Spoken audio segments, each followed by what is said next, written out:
Hello, bonjour. Finally, we're here. We've been practicing and rehearsing, so we're more than ready. So excited to be here. Thank you, everybody. Merci beaucoup. Et bienvenue. Phil. Great. Thanks, Jocelyn. And it is a delight to be here. And actually, we were quite excited when we started pairing and working together because the current level of change that we experience in our organizations, both private and public organizations, is demanding a lot from the learning and development professionals like ourselves. And what we've been charged to do is prepare our organizations and individuals to manage the unknown. And it gets even more complex because you have to manage the unknown when the unknown is changing every day. And how do you do that as a group of individuals? So I think it's a challenge for individuals like ourselves in learning and development. But what we would suggest is it's a challenge for our profession. How do we demonstrate value when what good looks like is constantly changing? And how do we be relevant so that our organizations and our teams are effective when there is no future definition that's set for a very long time? So it's great to be here today, and we're looking forward to having a great session. Okay. You heard Rob this morning talk about the changes going on in our industry and the changes that will happen in CSTD. So change agility, what is it and why? And why is it so critical for us at this time in organization and for us as learning and development professionals? So today what we want to do is define this concept of change agility, and also, even more importantly, not only to define it, but to present to you how we can improve it, how we can grow and develop change agility. So what's the work environment that we have to deal with now? And the reality of the case is that constant change is a reality not only for our organizations, but for ourselves. We start a project and then we have to change it.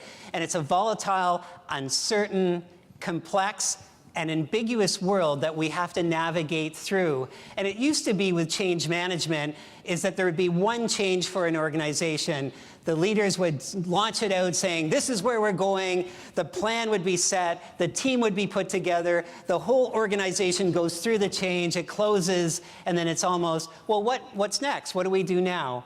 And I think those days are gone, that there's multiple changes, and our leaders and their teams have to manage multiple changes at the same time, as well as deliver their short-term results, do their day jobs, and then do the night job of the change. And it's actually quite challenging. So doesn't it make sense, though, if our environment is changing so drastically, we need to change how we enable our organizations and individuals to change too. We have to change our thinking, and how do we actually reap the rewards that many changes provide? Because there's organizations there and individuals that are profiting from a dynamic environment. And what we would suggest the way to do that, and for our learning development profession, is to bring in change agility so that you're managing the movable change so that you're actually effective and actually getting the benefits from doing it. Okay, having a session with learning and development professional, obviously we have to share with you that we have learning objectives. And actually the learning objectives is by the end of this session, you should be able to do a handstand like that. So we'll see if we can. Actually, if Phil can try. No, just wait a little bit. It's too early. So what we want to achieve today really is to bring a powerful framework. As I said, demystify practical solution. What do we mean by change agility? What are the steps to get there? And especially what can you do for yourself and for your clients internally or externally? And we want to bring those solutions for you. We build this program for you, for learning and professional development. We're part of CSTD, we're one of you, and we want to make sure this is practical and easy to learn and easy to apply. So we'll talk about this framework, and actually, I would like you to introduce that. Great. So how do we define change agility? And a lot of what we've talked about with future-proofing your organization is that there is that organizational perspective and the individual learning perspective coming together. But from an organizational standpoint, and this comes from the Center for Creative Leadership and how they define organizational change agility, so it's enterprise-wide. And it's the processes, the competencies, and the internal capabilities that allow people to actually change and make decisions and respond to change quite quickly. I'm not sure if you've experienced it, but we have in our past that some organizations are slow, they're bureaucratic, you actually continue on, and even though you know what needs to change, it's almost impossible to do so.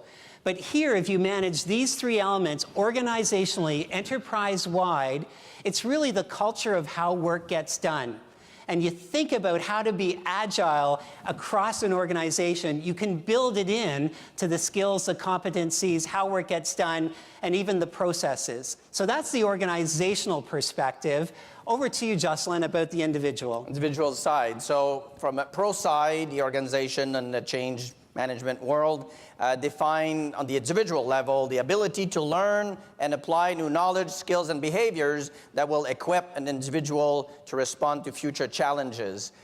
It's not that different from other behavior change that you've been working on for sure in your career. I invite you to see what is common between the two definitions. We talk about competencies on each side, but there's also nuances, there's also differences. C'est pas la même chose au niveau organisationnel ou au niveau individuel.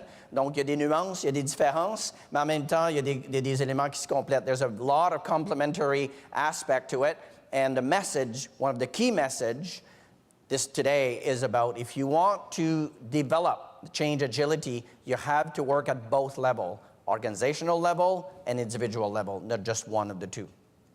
Great. So for the purpose for today, and as we're going to actually explain the organizational lens as well as the individual lens, we've taken a look and actually taken a look at the 4 key phases of any change within an organization. And it's same for mergers, for restructures, for capability development. There's 4 key phases that you need to go through. And although change is rarely linear, so you do one step and then the next and the next and the next, often they blur together, but it's instructive and helpful for us to demonstrate it this way so we can show you the differences of each phase and how change agility can actually enhance your ability to be successful.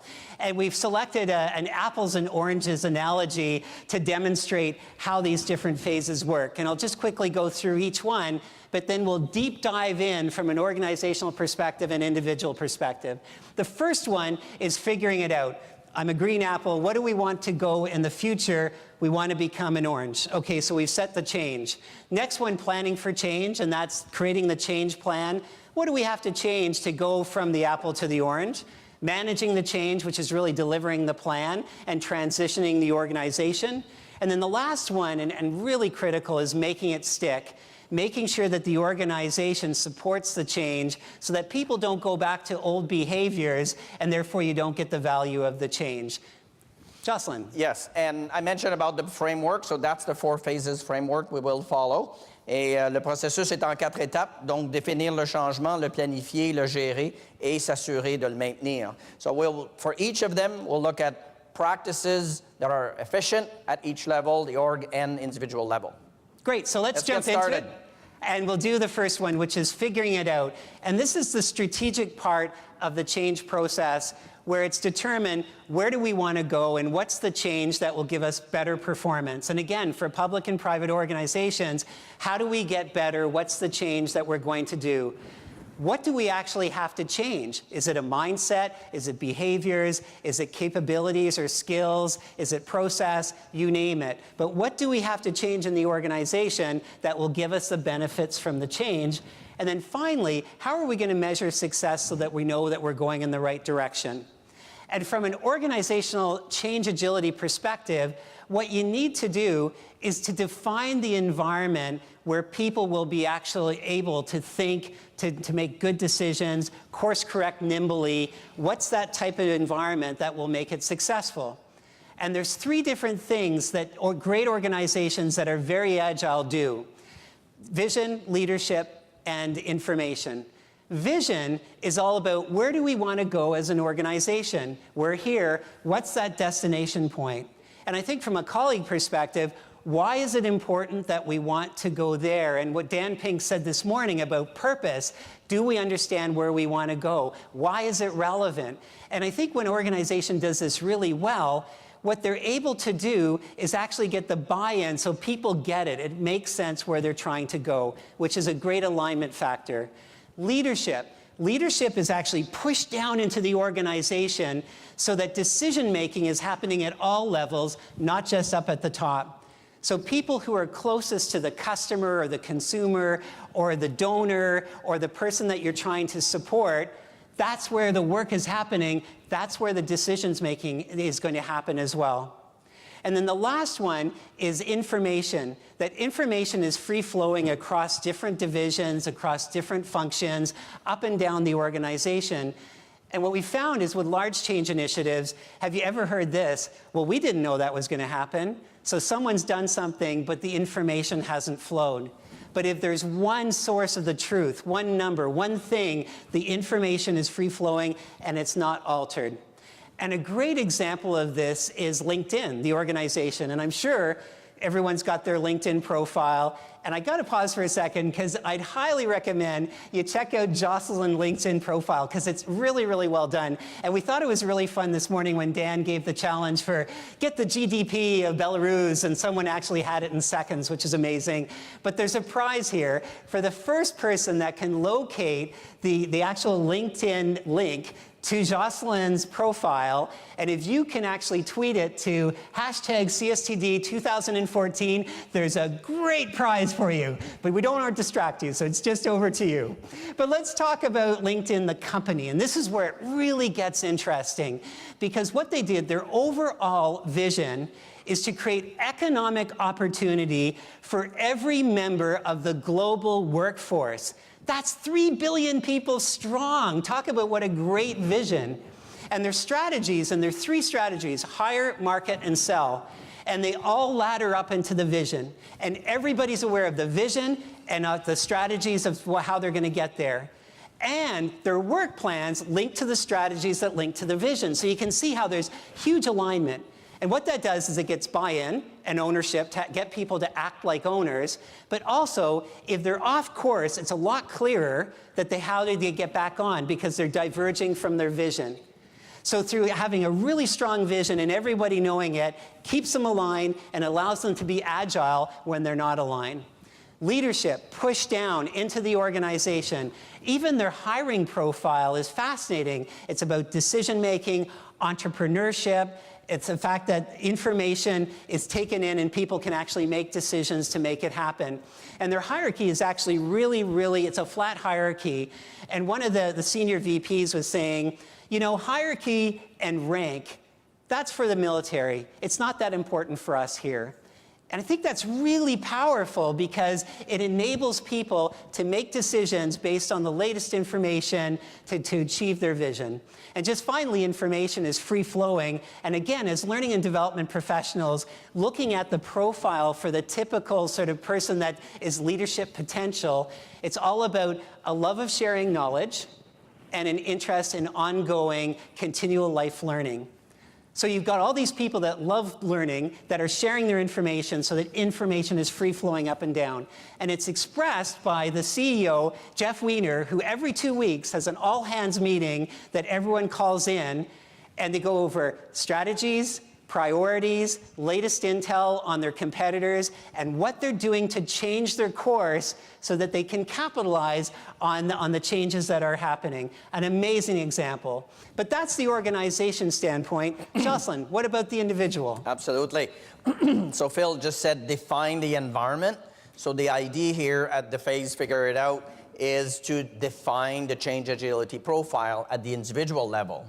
Although I will present what probably would be in that profile, I'll always say that you have to make it yours. No different than competency models. You don't take just a generic one, you make it yours, specific to your environment. So type of things we would see in a change agility profile would be competencies, traits, experience. Competencies such as adaptability and flexibility. And you never use just the title of a competency, you define it.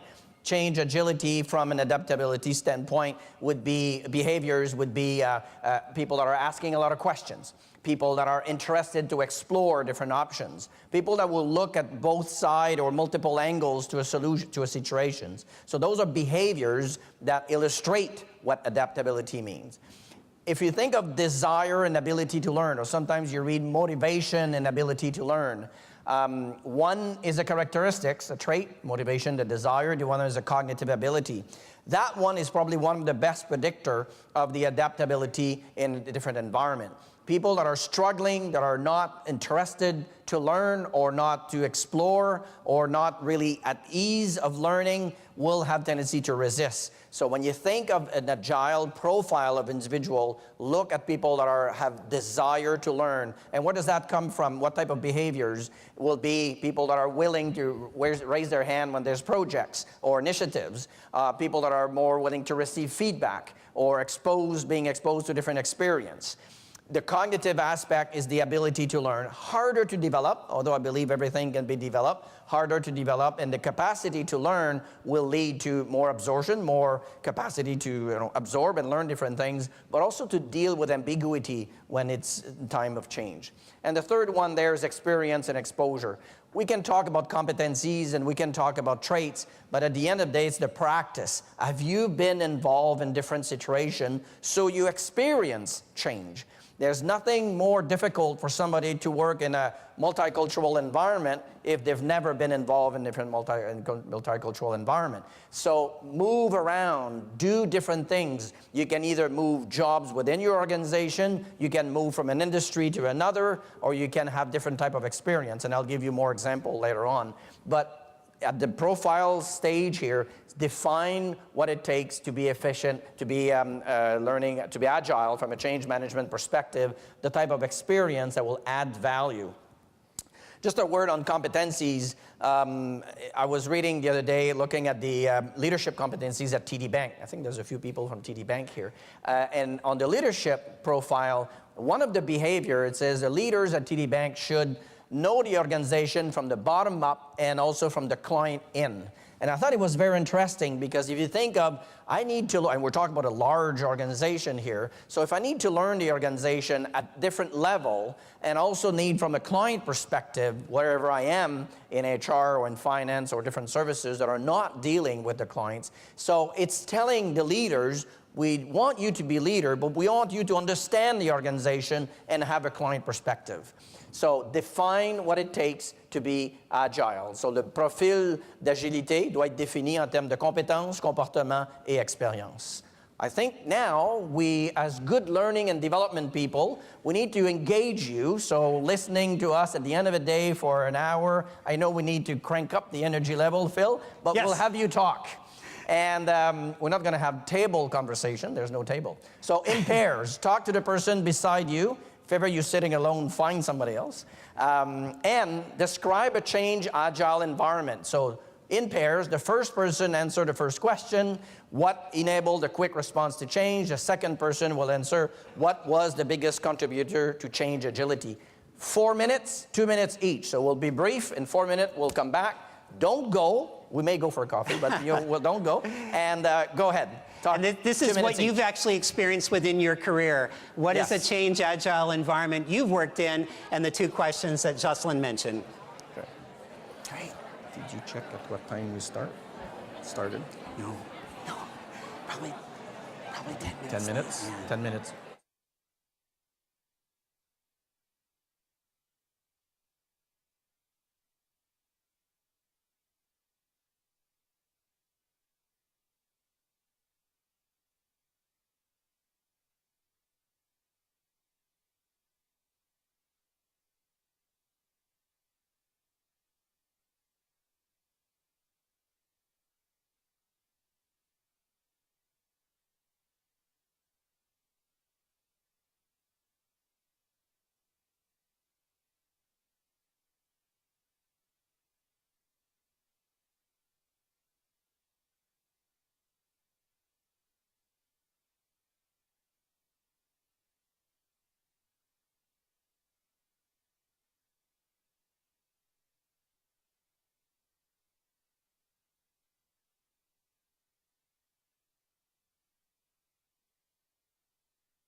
Can we have the mic up? Thank you. Thanks so much for sharing. There'll be more opportunities to share your experiences with everybody else.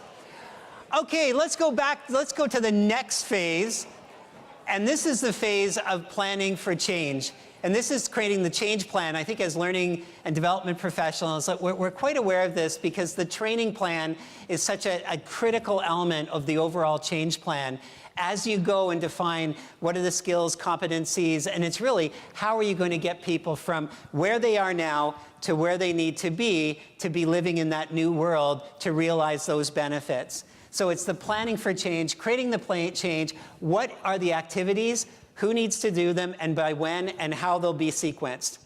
Now, from a change agility standpoint, what you need to do here is in the first phase, you identified what the environment is. Now you have to do the gap analysis, which we're actually quite keen on doing in training and development. But this is what you have to pressure test the overall change plan to make sure that the environment is there, that people will be able to work together and make good decisions and take a look at the information. And what you do with the capacity analysis is you look at three things: time, skill, and process. The first one is time, and this is the hardest one, I think, from experience. Do the people that are actually going to be taking on this change, do they have time to do it? And there's so many organizations we've looked at, and people are being expected to change, but they're working nights and weekends, and they're doing double jobs. It just leads to failure. So is there enough time for the organization to absorb the change? And for the project team, including the trainers and the learning and development professionals, do they have the time to be able to work well, to make decisions, look at the latest information, and course correct? And there's just been so many times where different changes are under-resourced. And what happens when it's under-resourced? What happens, I find, is people just try and get to the other side and survive. They cut corners. They don't actually think of course correcting because it takes time. They're just trying to motor through the plan and make sure it's done. So you have to pressure test the plan to make sure it's there. Skills. Are the right people with the right skills in the right roles? And again, in change, sometimes it's an additive activity. So if anyone's free, oh, well, let's put Phil on it because he's not doing anything else. But there's not an alignment between the skills that Phil needs to be an effective and agile leader or manager to work through the plan. And the last part is process. Is there a good governance process where people are actually getting together, typically cross-functionally, discussing what the latest information is, and deciding whether they have any changes to make or whether they keep on going in that way. And Cisco Systems has done a lot of great work in change management over the years in the community. And a couple of years ago, what they did is they did a capacity audit on the US. Because what they found is that the adoption of change, for some reason, was tanking. That they had tons of change, very aggressive, taking on a lot. They weren't getting the utility that they had put into the business cases. And this is what they found, which is fascinating. No overall vision for change and what they were trying to do. Siloed changes that were being led by particular leaders in their own teams.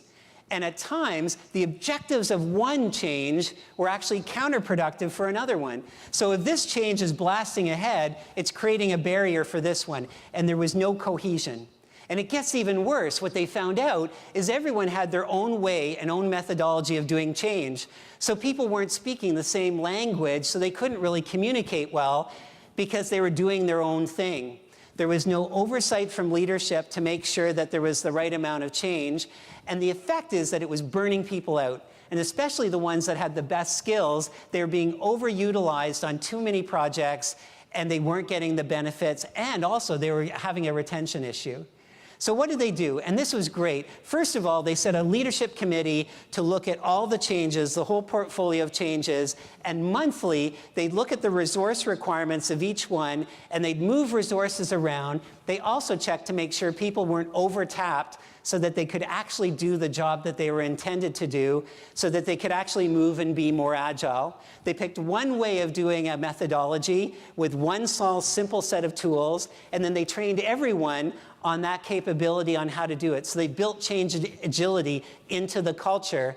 And almost immediately, they found that they did fewer changes, but far more effective, and they were building competency across their whole organization. Incredible. In a very short period of time, they became agile by doing this pressure testing of the plan. How about over to the individual? So you mentioned about assessing or gap analysis, same idea at the individual level. So how can we identify what are the gaps? Where do we have room for development in terms of change agility? At the figuring it out phase, we define competencies, traits, and experience. Well, let's measure it now. So let's see how we're doing. But the first moment of truth, I would say, when we bring people in the organization, the hiring is a moment of truth. So if you want to bring people on board that are change agile, open to change, or even better, will lead change, well, measure it. Measure the experience in terms of leading change or being an actor, active in change, or measure those competencies and traits that we define at the first phase. Anything regarding behaviors, experience, traits can be very well measured from a behavioral interview standpoint, and psychometrics are very powerful tools now to do that. So at the hiring mode, but we are learning and development professional. Constantly you look at needs analysis. Same idea. We need to look at what are those gaps and maybe strength that we have from a change agility standpoint. But if we have gaps, either from specific competencies, or we don't move our people around enough, we're too siloed, or we're too conservative in terms of keeping people and not moving them around enough. So assess the gaps. So the two big advantages of measurement will allow you, the first one will be, it will allow you to develop the right solution, not too narrow, not too vague, but specifically. If I measure, it will allow me to define what are the weaknesses or what are the points we need to strengthen from an agility standpoint. But it will also allow you to share the information so you can raise the self-awareness of those leaders and employees. There's nothing better to receive feedback and self-awareness, to increase self-awareness on what is it that I do well and what are those things that I need to improve from a change management or from an agility standpoint. And what's really interesting, and we do a lot of assessment with our leaders, client leaders and employees, and when you help somebody to realize that some of their characteristics and even strength that could be barriers, people that are, and maybe you'll recognize yourself there, people that have a high need for control, people that are of high need for detail and even perfectionistic. If you are a prudent person, if you don't want to take too much risk and risk averse, those are typical characteristics that will lead to the fact you may be more on the resisting side than the agility and the lead side of changes. We even realize that there's an environment in which leaders have been grown and people have been developed. Healthcare is a good example. What are the typical things that physicians and nurses, where we have most of leaders in healthcare would come from those two profiles, what do they learn all their life is to have patient safety. Let's not take risk, be prudent. Well, move them into leadership rank and you'll see what happens. A lot of them will have tendency to be not too open. I'm not saying they're all like that, but generally speaking, because of their origin, because of their profile, versus a more entrepreneur or technology environment where change is constant. And if people like it, so guarantee we're going to see some profile that will be different. So measuring for selection, measuring for needs analysis, and sharing the information to raise self-awareness. That's part of the individual level for planning and managing the change. Great, so we've just gone through the second phase and we've talked about assessment from an organizational and individual perspective. We've got another question for you in your pairs, and what we'd like you to do is assess your own organizations. And Jocelyn had mentioned within the profile, there were 3 key traits of change agility. The first one is adaptability, the second one is motivation and ability to learn, and then the third one is really a variety of experience. So how much breadth have you had within your career? We'd like you to pair up again, and from your experience in your own organization, which one is the biggest gap for you and why? So you could say, this is my company, this is where I think we have the biggest gap, and this is why I think that this is what the gap is. And we've got the 4-minute solution again, 2 minutes for each. Maybe Jocelyn will give you another 10 seconds because he's a nice guy, but if you could just talk about it, because you know your organizations better than anyone. You know what the gaps are. What's your biggest one and why? Okay, we'll get back in 4 more minutes. Thank you. Perfect. Great.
And please, welcome back. Great conversations. Thank you very much.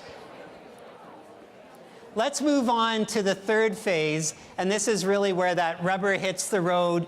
It's really the managing change, the delivery of the plan that you've been set to do. And this is where you in learning and development and the change managers take people from where they are now and moving to where they need to be and the ways of working so that you can benefit from the change will stick, and you can get those benefits. And here, actually, change agility is the most important, because this is really where the changes are really critical to move quickly. And I think with a lot of organizations driving through their plan, the desire is all about getting to the other side.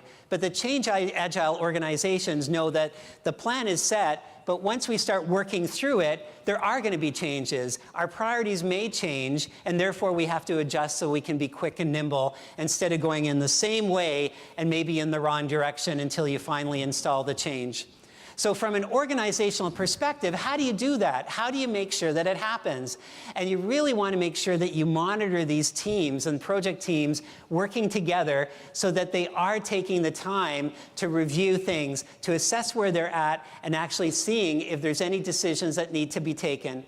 And there's three things you need to do here. One is monitoring the information to make sure it's free-flowing. Because again, in a siloed organization, or the dangers of silos happening, if the information is not being shared, all of a sudden you've got a disconnect because people have different versions of the truth and what should be done. Is the information flowing?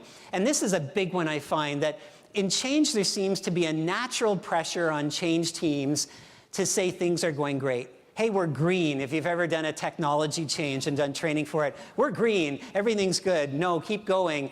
And the pressure is to say we're okay, so you don't worry the leaders, you don't get the pressure of things aren't okay. And what happens is I think some people will actually change the information or interpret it differently to make it look better than what it is. And it's extremely damaging to the organization because saying, hey, this is, everything's okay, let's keep on going. But maybe the information is suggesting that we have to make some changes. Maybe it's the wrong target market. Maybe we should actually be adding more training than less that we originally thought. So making sure the information is true and free-flowing. Evaluation, taking the time to actually put it together, and people are actually discussing and analyzing the information and saying, what does this mean for us? And this is something that I failed at beautifully in my career, and it was in Cadbury, and we were putting two companies together, Cadbury and Adams together, and the pressure was so great on the whole organization to join up really quickly. And there was a point where you had these governance meetings, and people had the information, and they chose not to act upon it. And I was leading the change for North America at the time, and I did nothing. And that is not change agile. I think that's a failure, but it's also a lesson, because it's going to give you a result that isn't as good as it could have been if you had the guts to say, hey, we've got to talk about this, and what does it mean? So are they taking the time to evaluate? Are they taking the decisions? And actually, are they acting upon those decisions? And a great example of this is McDonald's. And they actually installed, and they had this aspiration for creating a digital network. And this digital network would have free-flowing information from 30,000 restaurants, if you can imagine, into the head office and back. And it was for HR applications, it was for logistic applications, and also for finance. So the concept was, in any given store, that you could actually understand who was on staff, so how are they staffed, what the sales were like, and what the inventory levels were. And it was the ultimate agile dream that, hey, if there's too many sales, then we need to add on staff. If we're running out of product, we need to add more. But a year into the production of it, what they realized, they had two new pieces of information. The first piece of information is that there were going to be extreme cost overruns, and over a 5-year design period, it would cost $1 billion to actually create this thing. The second thing they realized is that the designers said, hey, we're not quite sure we can design it to specification. We haven't figured it out. So you can imagine this competitive advantage running into these hurdles. The CEO, cross-functional team, project team got together, and how they demonstrated change agility is they pulled the plug on the project. They pulled the plug after 1 year and $170 million of investment. Imagine the pressure. But it was the right decision for the organization. And the CEO said, we're doing this because it no longer achieves the strategic objectives that we had set, and they redeployed the resources. So that's from an organizational standpoint of delivering the plan. How about from the individual? Tout à fait, au niveau individuel. So what can we do to provide opportunities to build change agility? And here, we're going to be talking about things you do on a regular basis. Always remember, first thing was defining what we mean by change agility in your organization, competencies, traits, experience. 2, we measured, we did some measurement. So 3, put development solutions in place. Obviously, learning, development, coaching, typical, you have that in your toolbox. You have that on your repertoire of solutions. So the one thing that I noticed, though, is very often we put training programs for leaders, leading change, managing change. Unfortunately, there's not a lot that is done for the other bigger number of people are involved in change or in the receiving end or actors in change. I don't know if you know how to dance, but if you know how to dance and you ever tried to dance with somebody who doesn't know how to, it's quite difficult. Even if you're really good at it, if the other person doesn't know how to do it, it doesn't work. If you train your leaders on to be efficient at managing change, but they lead employees that are unclear about their role as actors in change, so there's something missing. So think about the development from a change management or from a change agile perspective, not only from the leadership perspective, but also at the employee level. We talked about experience before, the 70-20-10, make it real. I think from a learning and development perspective, often we for sure take care of the 10 and we're more and more involved in the 20, and I think sometimes we pay lip service to the 70. We believe in it, but we don't prescribe it, we don't make it happen. Change agility will be developed like a muscle. If you don't develop it, it will atrophy. If you don't work, if you don't move people around, they won't get really agile to change. So moving people around could be changing jobs within your organization, but sometimes it scares people to say, whoa, can't move people around too much here. Toyota does a lot of that, and the banks are good examples. But you can get exposed to a lot of different environment without necessarily changing jobs. Think of those projects that are cross-functional in your organization. Could be a technology change, an SAP rollout, a change in a product implementation. Numerous projects will happen in your organization that are cross-functional. Get involved in those. Any quality lean initiative, because they're cross-functional, they take you out of your comfort zone a bit and expose you. Get involved on boards outside the organization. Get involved. If you have worked all your career in one industry, well, maybe it's good to try something different, do some consulting work. So the notion of moving around, have different experience, will impact change agility significantly. No different than other competencies. If you only believe or think of one training, well, that's not enough. So we need to make the 70-20-10 alive. And an example of somebody, actually I can share somebody in my team, used to work for us many years in instructor-led program. Great development, learning instructional designer, learning architect, build award-winning projects and solutions for client.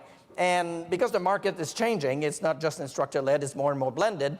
So we talked, and at some point in her development plan, she went and took some courses on e-learning and social media, blended solutions. And so learn from the formal point, then practices on work on project with peers, so the 20 and the 70, did all of that, developed great solution, and then she retired. And it's not a sad story. The point that I want to make is the desire to learn was there until right the tail end of her career. It was just somebody who wanted to learn and keep development, even at the moment where she knew it was at some point she decided to enjoy life and not work anymore. So think about yourself from a learning agility, from a change agility perspective. You have to be exposed to different environment, exposed to different type of learning, different learning solutions, and make the 70-20-10 alive. Time for another conversation. I think so. Is that me or you? That's me. I think that's you. Oh, that's me. Okay.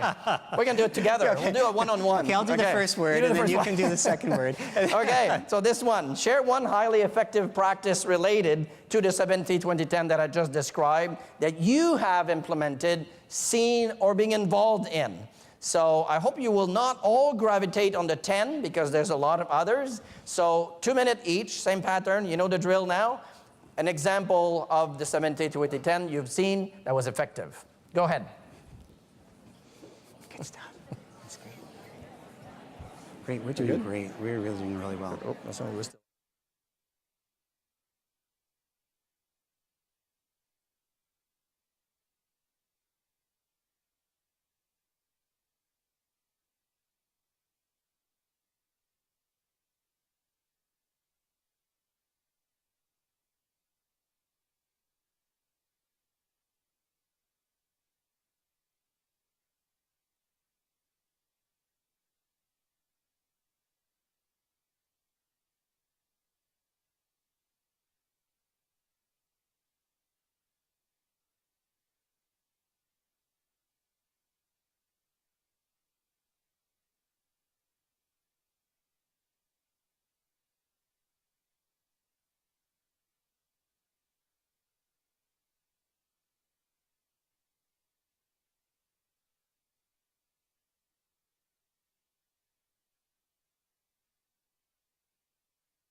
Welcome back, everybody. Thanks for your engagement. Thanks for sharing your good practice. So let's go to the fourth phase, and this is the final phase. And the interesting part about this one is that for most major changes, the most value that you get out of doing a change happens after it's installed. So after you make the change, and the value happens like in time, months, and years afterwards. But it always fascinates us that the least amount of resources are put where the most amount of value that's going to happen. And typically, with a lot of changes, the team shuts down, they move off to other things, and just nobody's accountable for making it stick. And what happens is that people actually go back to the ways that they're more comfortable with, they go back to the ways that made them successful, and then you lose the value of the change. So in making it stick, it's all about making sure that it's got a good foundation so that it's just the way we do things around here. So how do you do it from an organizational perspective and a change agile perspective? And what you need to do is embed it into the norms of the organization. And there's this cultural theme about organizational change agility. You put it into the culture, you put it into the organization, the real people that do the work within the organization.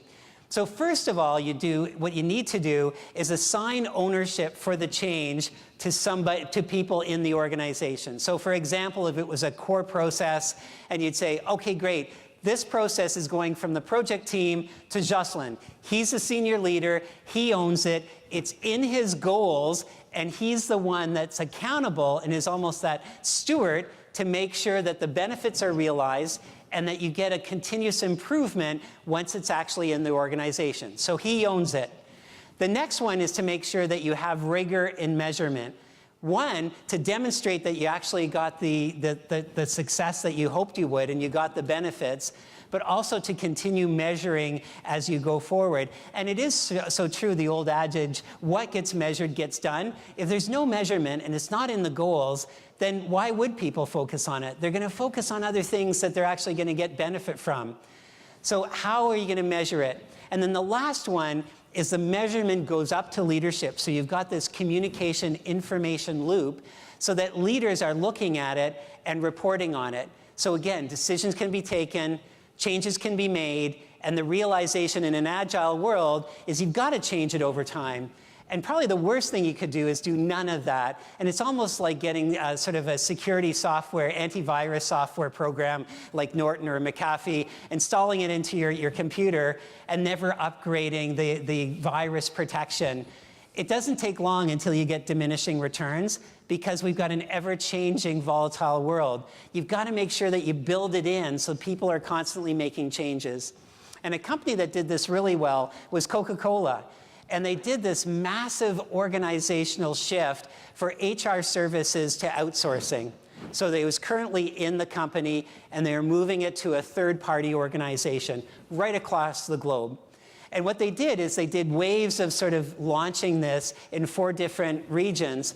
And the fascinating thing they did, which is typically done by project teams, but as soon as they put it into practice, they gave and assigned the accountability for measuring adoption to the people that were actually adopting it.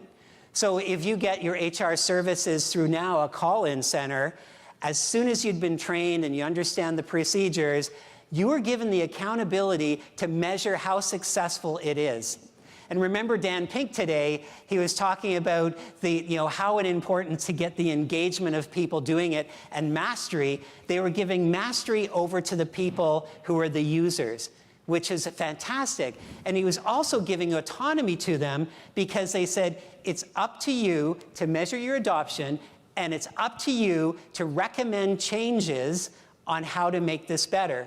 So locally, what they do is that they would actually measure their success, see some things that they could maybe make it better, test it in their local market, and then if it was successful, it went up to the organizational level, and they launched it to 102 different countries based on, say, what Malaysia did, and then brought it up. So talk about ownership.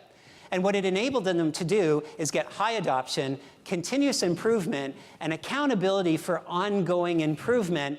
So they actually pegged it into the culture by what they did so that it wasn't just a point in time, but it was an ongoing sort of continuous improvement of the change, which meant it stuck. So that's organizationally. How about from the individual standpoint? Tout à fait.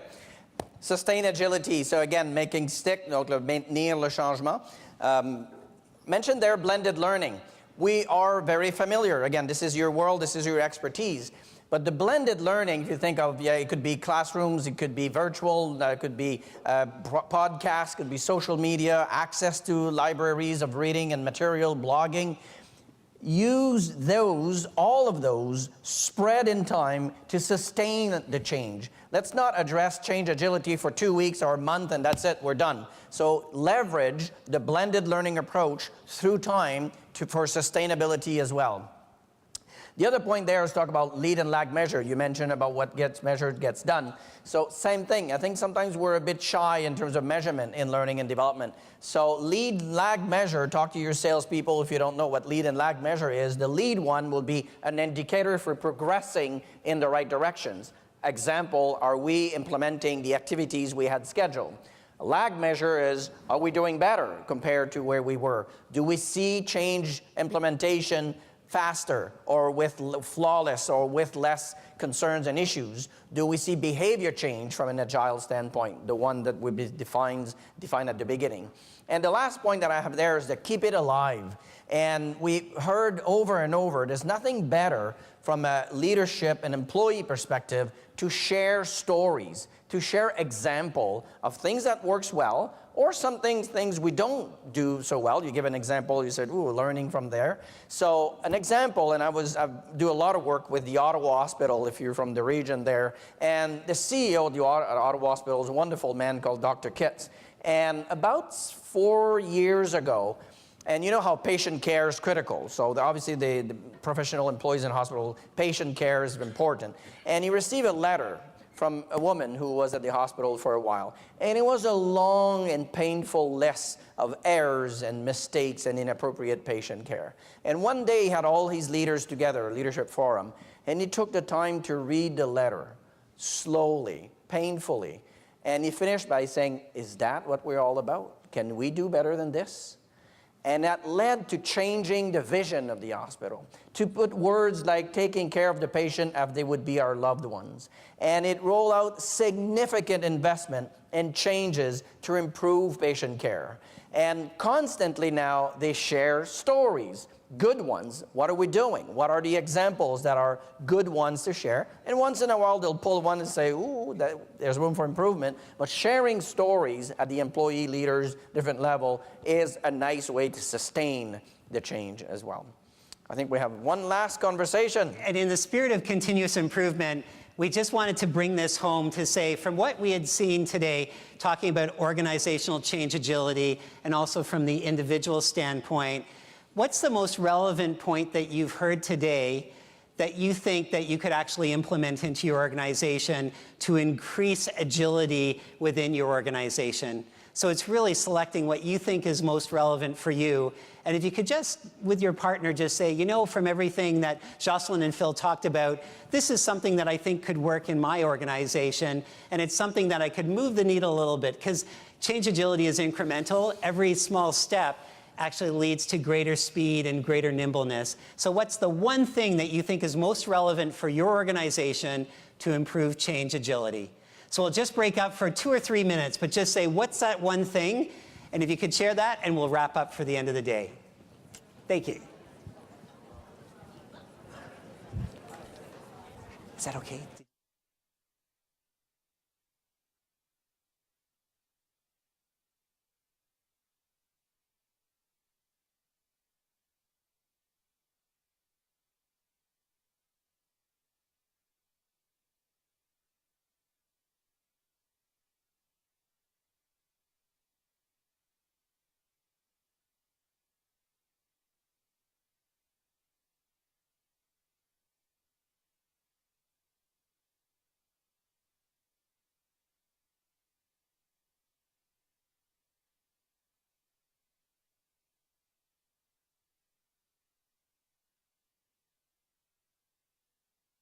For a quick refresher, if the second person could say what they think is most important, and then we'll get back together. Thank you.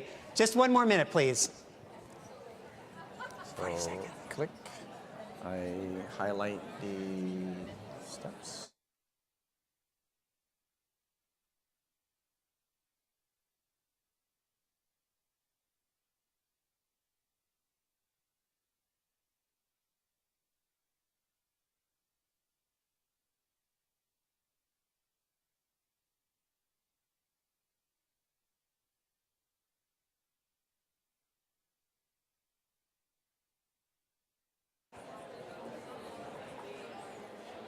Okay. Welcome back.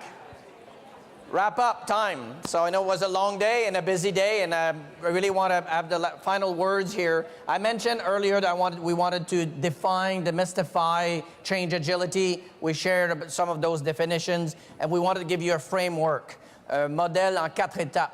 So these 4 steps in terms of change agility, to define it, to plan it, to manage it, and to make it stick.